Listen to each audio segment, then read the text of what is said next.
Hi, I'm Josh with Hike Logistics, and today I want to talk to you about the Helinox Cot Lite distributed by Big Agnes. The first thing I want to do is give you a visual for comparison. So this is my Thermarest X-Therm Neo Air rectangular and long air mattress. It's a larger than minimalist for sure, but it is super comfortable. I do like the thing. It's my go-to mattress. It weighs 1 pound, 7 ounces. By comparison, this is my Helinox Cot Lite, which you can see is certainly larger, though not extremely larger, than the air mattress. And it weighs 2 pounds, 10 ounces. So there is a 1 pound, 3 ounce difference between these two sleeping platforms. Which begs the question, why would you choose the heavier and larger sleeping platform as over against the smaller and lighter one, which may itself already be more than what you absolutely have to have? Well, in a word, comfort. I'm going to explain to you some reasons why that may be. A cot suspends you above the ground, and as a result, since you're up off of the ground, you are not so worried about bumps and lumps and roots and things that you may normally feel through an air mattress. You really don't care about those little unevennesses in the ground. As long as you have a reasonably flat place to stay, your cot is going to keep you up above the ground, and you're not even going to know whether there was a stick underneath you or not, because you're not going to feel it because you are suspended above it. Because of that, you are going to have a uniform sleeping platform from night to night to night that really isn't going to change. That can be pretty significant if you're someone that doesn't like changes and likes to kind of get into a groove, which some people, that's really what they need for their sleep. A cot can be a way of filling that need and filling that demand out on the trail. So something else to consider is airflow.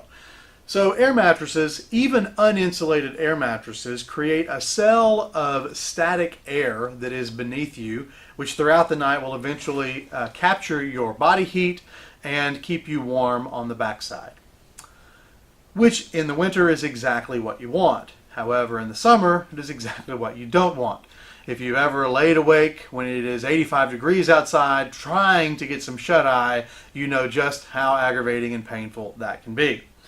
Well, because the cot gets you up off the ground, even just by a little bit, it does allow some airflow underneath you, which can be significantly cooler than sleeping on top of an air mattress. The fact is, some people don't sleep well on the trail, and they don't sleep well on mats in particular. A lot of these people prefer hammocks, and hammocks can be a great way to sleep on the trail. However, some people still don't sleep very well on hammocks either, and they aren't always an option because of terrain. I mean, if you're going in an alpine environment where you're likely to be above tree line, hammocks are not going to be a solid option for you, obviously. A cot is sort of an in-between sort of a thing. It is similar to a hammock in the sense that you are cradled in this cloth. However, it's something you sleep in your tent, obviously. So I would say that these cots are really best for summer, not for winter. Your winter packs tend to be heavier already anyway because you're carrying extra layers of clothing. And so for that reason, you tend to count ounces a little more judiciously in the winter than you do in the summer. But in the summer, when you need something to maybe give you a little bit of an edge to stay a little bit cooler, the cot can be a great way of doing that.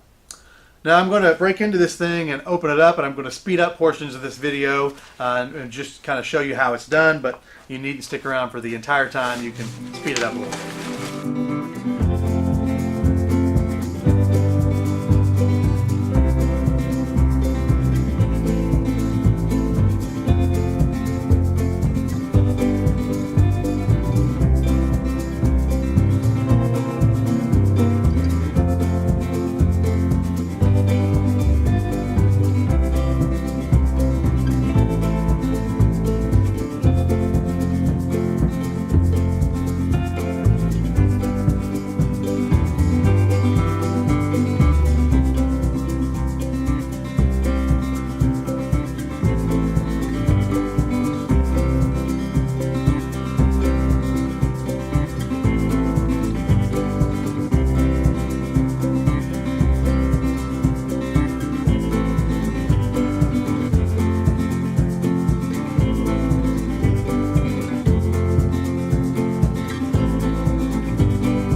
that's it. It doesn't take you very much time to set up.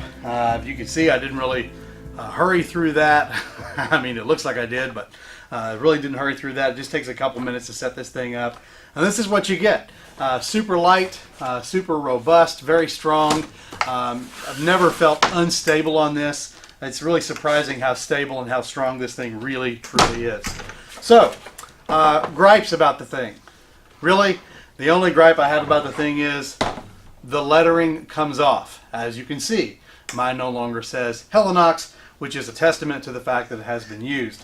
On the back side even, I left this so that I could show it to you. You can see the instructions have started to come off.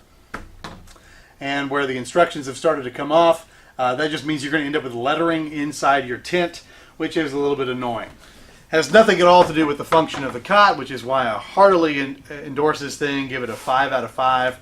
I would give you a warning, which is not so much a con at all, just something to bear in mind, because you're putting all this weight on these 8 points in your tent. I would be really careful about making sure on rocky ground that you don't do something that would puncture or damage the bottom of your tent. Overall, a super cot. I really do like mine. I use it a couple times a year at least because it's just a super cool cot. Price is about 250 bucks, so it's a little bit steep for a sleeping platform, but it is a really, really nice piece of comfort gear, and I give it my hearty 5 of 5 approval rating. Thanks for watching. Hope you'll subscribe. If you have any specific gear that you'd like for us to review, feel free to leave a suggestion in the comments. Thanks again, and thanks for watching Hike Logistics.